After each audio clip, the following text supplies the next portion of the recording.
Buscar-me-eis e me achareis quando me buscares de todo o coração. Vamos repetir: buscar-me-eis e me achareis quando me buscardes de todo o coração. Essa declaração, entre muitas que poderiam ser citadas aqui, expressa o coração e a intenção de Deus de se revelar ao homem, de se tornar conhecido, de se relacionar, de interagir, de se deixar encontrar como um pai que deseja estar na presença dos filhos. Amém? A Bíblia nos conta como Deus inseriu Adão e Eva no ambiente perfeito, mas também nos conta como o próprio Deus, não aquilo que Deus poderia fazer por eles, mas o próprio Deus, vinha visitar o homem todos os dias, quando o dia terminava. No final do expediente, Deus vinha para estar com o homem e para abençoar o homem. Mas nesse dia aqui em que nós lemos, foi diferente. Deus percebeu que o homem não veio recepcioná-lo como de costume, e isso porque o homem havia quebrado a sua aliança com Deus.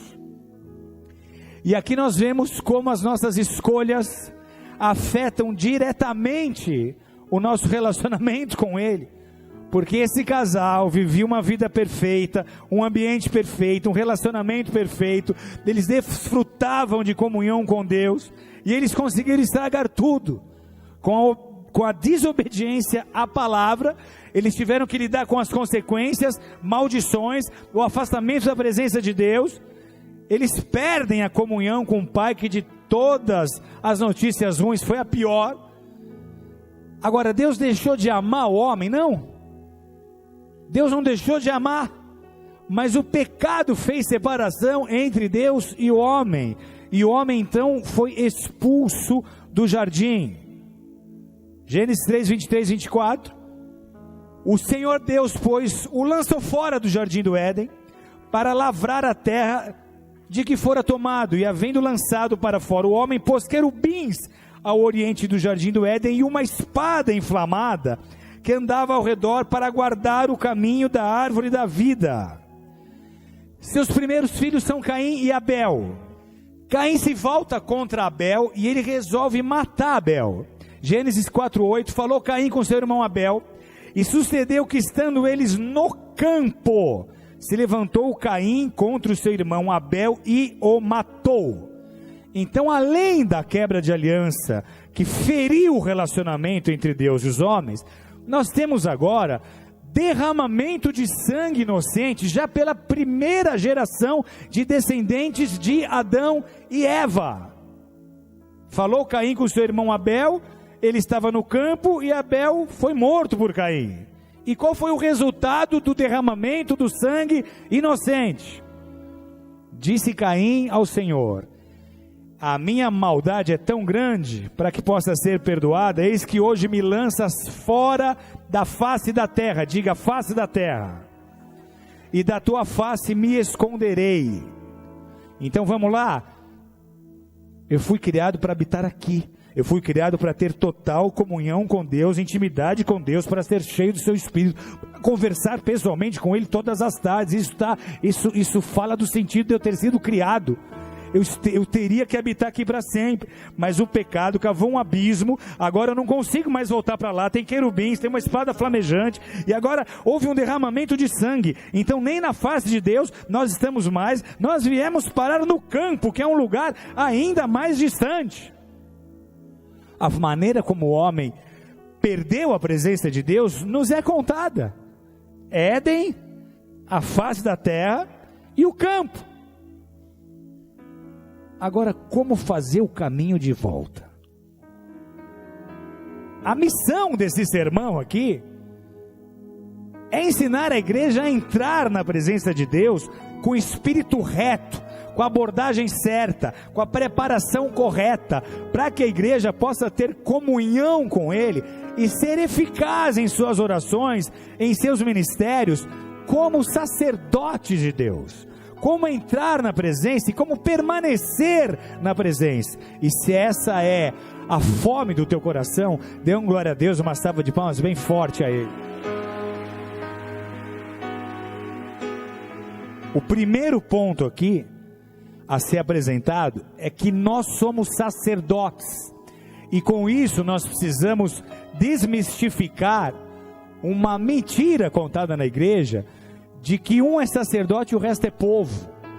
Cada cristão, lavado e remido no sangue do Cordeiro, que nasceu de novo, é um sacerdote de Deus nessa terra, amém?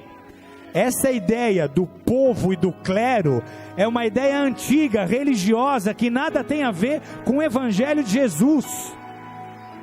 Então diga para o seu vizinho: eu sou um sacerdote. Como é que isso começou?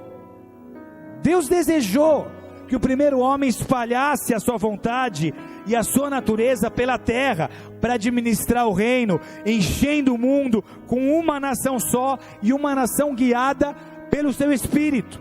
Só que nós lemos aqui, Adão falhou, e quando Adão falha, a terra se enche de nações que não conhecem a vontade de Deus, nem a sua natureza.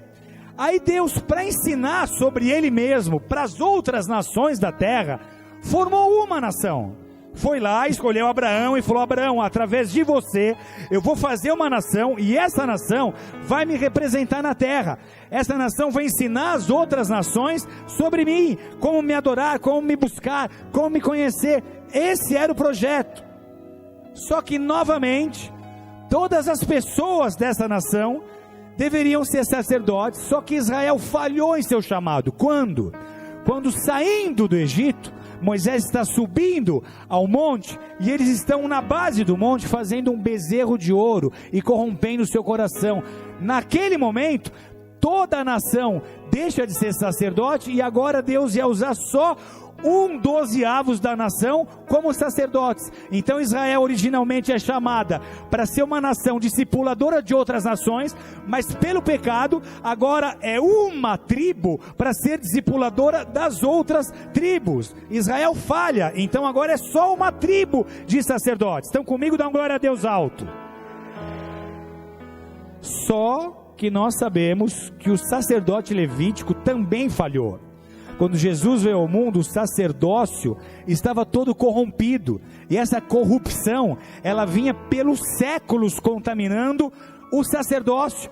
Todo o Antigo Testamento, você vê profetas se levantando para corrigir o sacerdócio, porque eles se desviavam de Deus, eles viviam longe da vontade de Deus, com o seu coração longe também da presença de Deus. Então o plano de Deus não podia não se cumprir, porque a palavra de Deus não volta vazia. Se eu escolhi Adão para ser sacerdote, ele falhou. Se eu escolhi Israel para ser sacerdote, ele falhou. Se eu escolhi os levitas, uma tribo entre as 12 para ser sacerdotes, e eles falharam. Quem vai me representar na terra? Quem serão os meus embaixadores? Quem vai cumprir essa missão? Deus teve que vir pessoalmente. Para resolver essa questão, Deus teve que vir em carne, Deus teve que vir pessoalmente. Jesus veio como um sacerdote levantado por Deus, não somente da linhagem de Abraão, mas da sua própria casa, um que fosse fiel, segundo o desígnio de Deus. Vamos lá então, o que Deus diz à igreja? O mesmo que Ele disse a Israel. Olha o que acontece lá em 1 Pedro 2, 5 e 9. Deus agora está usando o apóstolo Pedro para revelar à igreja esta verdade. Ele diz: também vós mesmos, igreja, como pedras que vivem, sois edificados casa espiritual para ser de sacerdócio santo. Espera aí, mas isso é que Deus tinha usado Moisés para falar para Israel. Então aquele sacerdócio que era para ser de Israel, agora está sendo destinado à igreja. Vocês serão sacerdócio santo, a fim de oferecer sacrifícios espirituais agradáveis a Deus, por intermédio de Jesus. Vós, porém, sois raça eleita, sacerdócio real, nação santa, povo de propriedade exclusiva de Deus, a fim de proclamardes as virtudes daqueles que vos chamou das trevas para a sua maravilhosa luz. são praticamente as mesmas palavras ditas por Moisés a Israel. Então o que você percebe aqui? Israel não cumpriu a sua chamada sacerdotal, não funcionou. Jesus veio, ele mesmo se tornou sumo sacerdote, e aí ele forma uma nação de sacerdotes, e ela é a igreja. Diga em voz alta: eu fui chamado a ser um sacerdote.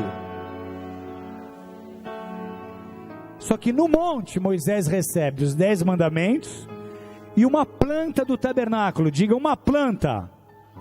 Ele recebe a arquitetura de uma tenda que as pessoas precisavam construir, que o povo teria que construir, e ali ele começa a mostrar para o seu povo, mostrar para o homem, que esse caminho de volta seria possível. Nessa tenda chamada de tabernáculo havia 3 ambientes. Um desses ambientes era o átrio, diga átrio. O outro era o santo, diga santo. E o outro era o santíssimo, diga santíssimo. E para entender esse caminho de volta, nós temos que entender o que acontecia em cada ambiente aqui. Êxodo 27, 9 e 17 fala sobre o átrio. O que era o átrio? Um pátio, uma área externa do templo, onde todos podiam entrar, menos leprosos, os impuros e os castrados. Só que o que acontecia no átrio? O que havia no átrio? No átrio havia um altar para sacrifícios, como nos conta Êxodo 27, de 1 a 8, e uma bacia de bronze, uma espécie de pia que era usada para lavagem. Êxodo 30, 17 e 21. Então o que era o altar de sacrifício? O altar de sacrifício é o lugar onde as pessoas traziam as suas ofertas.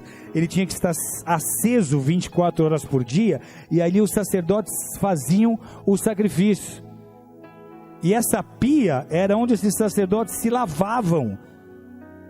Eles se limpavam, e antes deles se limpar na pia, eles não podiam se envolver com mais nenhuma outra atividade. Primeira coisa que tinha que acontecer era se lava, se purifica nessa pia, nessa bacia de bronze. Então imagina essa cena, esse altar com fogo aceso 24 horas por dia, e o povo constantemente trazendo sacrifício. O que esse altar tem a ver comigo? O altar aponta para o sacrifício de Jesus na cruz do Calvário. Então como é que o caminho de volta acontece? Eu nunca vou chegar no Santíssimo, nem no Santo, sem passar pelo átrio. E no átrio, a primeira coisa que eu me deparo é um sacrifício, porque não tem como eu seguir em frente se não for através do sacrifício de Jesus Cristo para mim. Por mim, o novo e vivo caminho que foi estabelecido por Ele é o sangue de Jesus que foi derramado na cruz do Calvário. Então eu começo no átrio. Quando eu olho para Jesus, eu entendo o seu sacrifício, eu recebo o perdão dos meus pecados, eu sou santificado, eu sou purificado, então eu posso começar a caminhar, mas Ele é a porta. Amém, igreja? Ele se apresentou como a porta e como o caminho. Então eu entro pela porta, mas depois tem todo um caminho. É o início da jornada, é o novo nascimento. Ninguém prossegue para os próximos níveis sem Jesus. Ele disse: eu sou o caminho, eu sou a verdade, eu sou a vida, ninguém vem ao Pai se não for por mim. Então, na verdade, o que acontece com Jesus quando Ele é sacrificado na cruz? Vocês lembram da espada flamejante? Que quem passasse por ela ali seria despedaçado? O que vocês acham que foi a cruz para Jesus? Ele tinha que abrir caminho para o Santíssimo Lugar, um novo e vivo caminho. O que separava o Santo do Santíssimo era um véu grosso, só que espiritualmente tinha uma espada ali. O que Jesus fez para abrir caminho para nós? Ele se colocou sobre essa espada. A cruz arrebentou, dilacerou Jesus. Ele abriu esse caminho. Ele venceu aquela espada. Ele construiu a ponte, Ele construiu o caminho de volta. Quem vai dar glória a Deus forte ao Senhor, e a Ele toda honra, glória, louvor. Então, primeira coisa que tem que acontecer para eu estar com Deus, eu preciso reconhecer o sacrifício de Jesus, ter o perdão dos meus pecados, ser purificado e santificado por Ele. Se você está aqui nessa noite, não há como entrar na presença de Deus sem Jesus. Ele não é um dos caminhos, Ele é o caminho. Todos os caminhos levam ao Deus desse século, mas não ao Deus criador de todas as coisas, não ao Deus da Bíblia. Ao Deus da Bíblia tem um caminho só que leva até Ele, Jesus Cristo de Nazaré, o nosso Senhor e o nosso Salvador. E se você ainda não o recebeu no seu coração, você está destinado a ficar nesse lugar distante da presença de Deus. Se você quiser estar na presença de Deus, o primeiro passo é: eu tenho que entender o sacrifício de Jesus, recebê-lo como meu Senhor e ser purificado. Agora tinha uma bacia ali. E o que essa bacia faz? Essa bacia nos mostra a necessidade de santificação e de purificação. Só que ninguém quer passar pela pia. A maioria esmagadora daqueles que estão na igreja hoje, eles passaram pelo altar de sacrifício, eles reconheceram Jesus, mas eles não conseguem sair da pia. Eles se lavam, só que eles estão sempre caindo nos mesmos pecados, eles continuam escravos do pecado. E aí eles estão sempre na pia, eles não conseguem avançar. Não há próximos níveis, não há desenvolvimento, não há crescimento espiritual. Então quando nós falamos entrar na presença de Deus, pouca gente entende o que é isso. Pouca gente escolheu se santificar. Hoje aquele que obedece a Deus é xingado de religioso. Legalista, religioso. Eu tenho a graça, e a graça é o salvo-conduto para você andar em pecado, para você não sair do motel, viver em fornicação, beber, encher a cara, dar um mau testemunho, não viver em santidade, não buscar a paz. Isso é graça para você.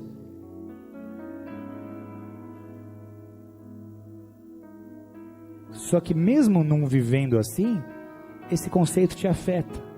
Você fica com medo de ser religioso. E aí você começa a abrir concessões. E começa a negociar seus princípios. E começa a manchar suas vestes. Mas só um pouquinho, não está tão sujo assim. Só que isso te impede de passar para o santo lugar. Nós tratamos o sangue de Jesus que Ele derramou ali para nos limpar, como se fosse uma cobertura temporária.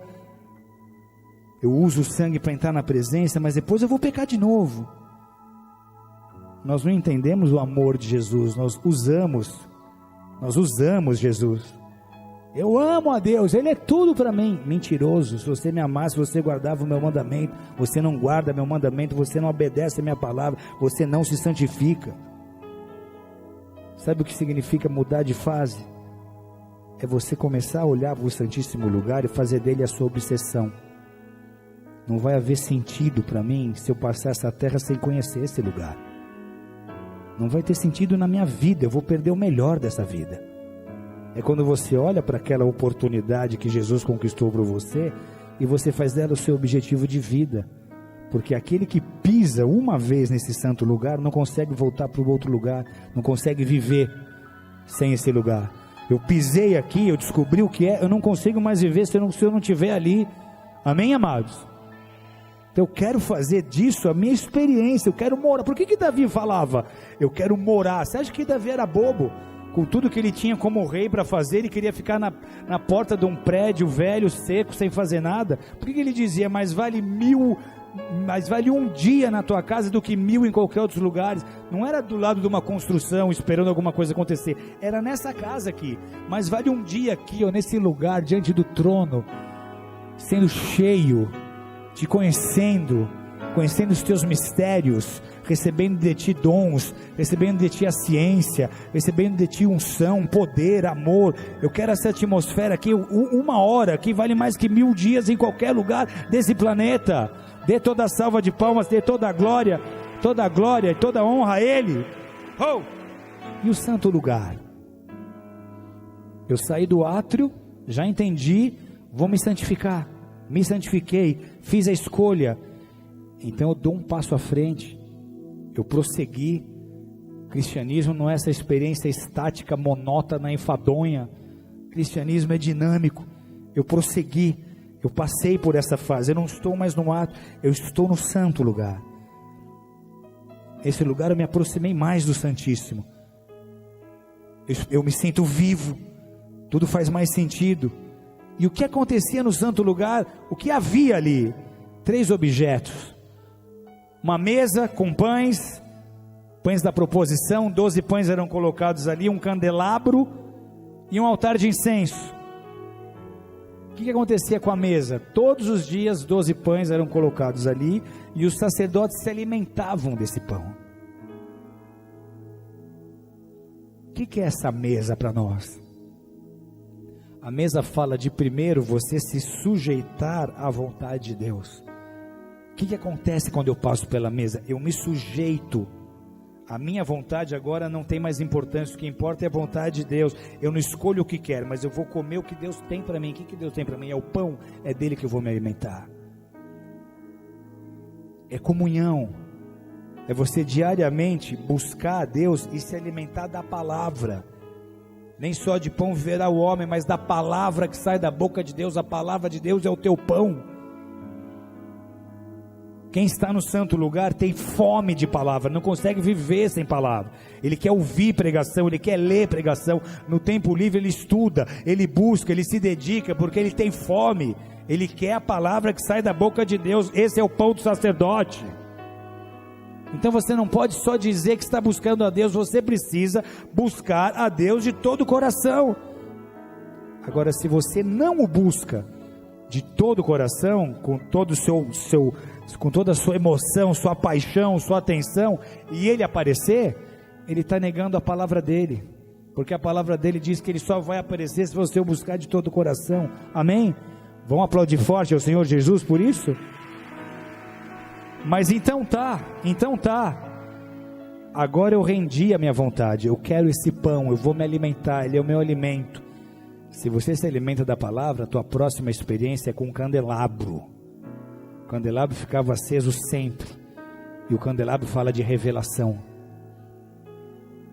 Se o candelabro se apagasse, o santíssimo lugar ficava um breu, ninguém enxergava nada. Então ele era literalmente a iluminação do santíssimo lugar. Então quando você vence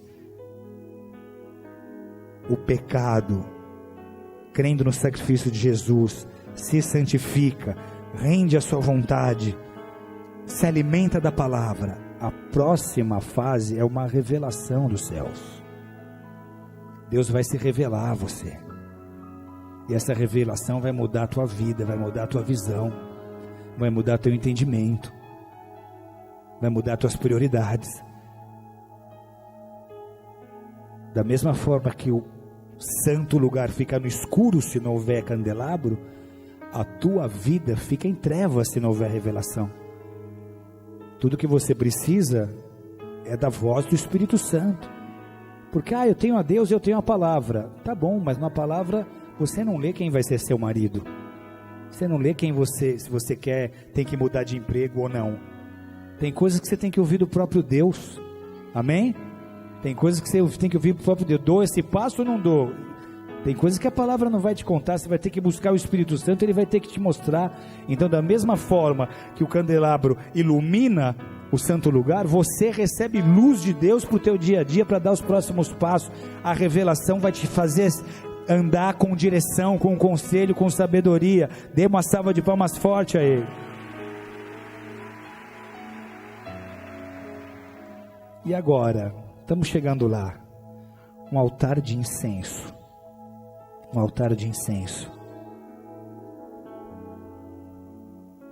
o sumo sacerdote não entrava no santíssimo lugar sem passar pelo altar de incenso, ele ficava de frente para o véu, lá era queimado incenso, que eram produzidos amando de Deus, 24 horas por dia, Êxodo 30, verso 8. O que é esse incenso?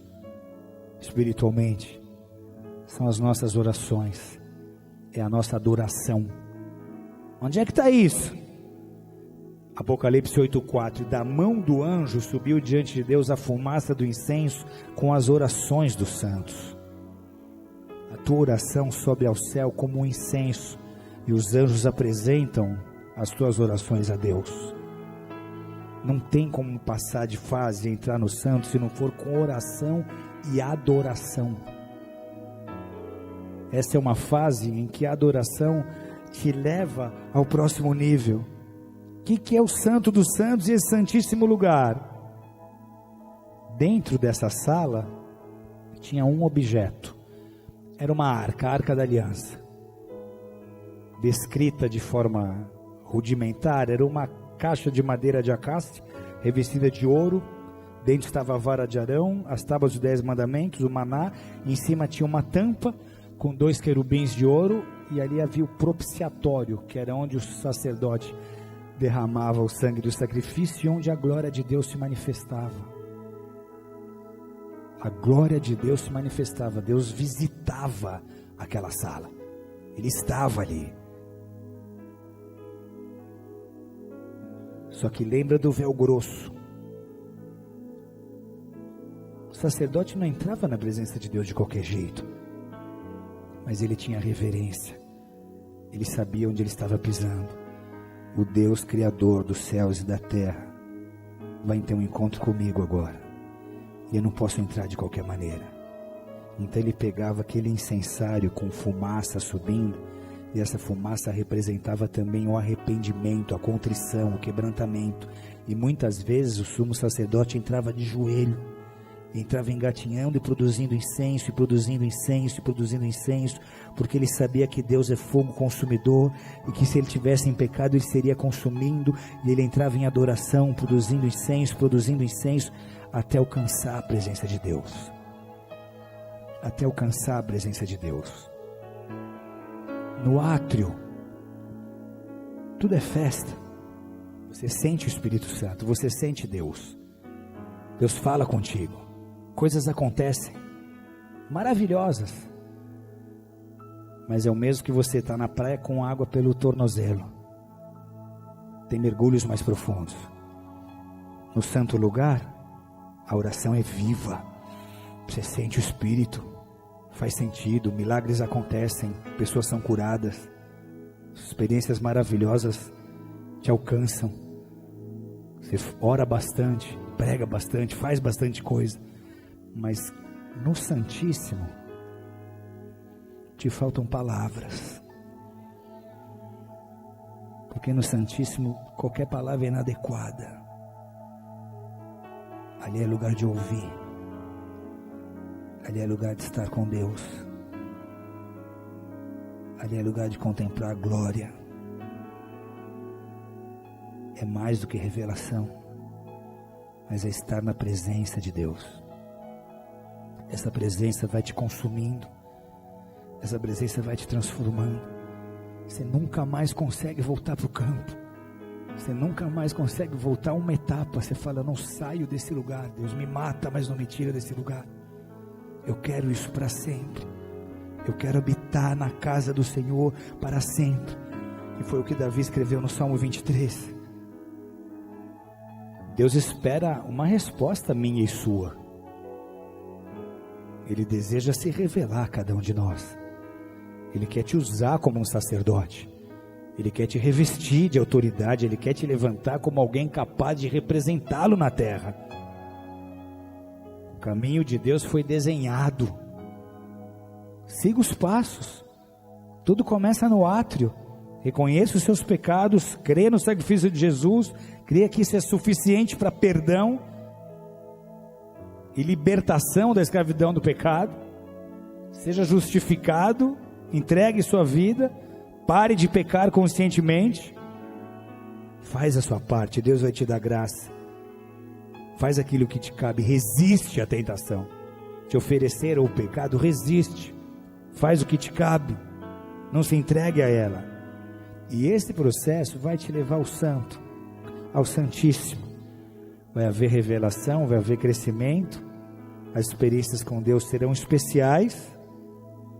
Só que aí essa contrição, essa reverência, esse arrependimento, essa adoração espiritual e verdadeira vão te levar ao lugar onde faltam as palavras. E aí você vai entender tudo.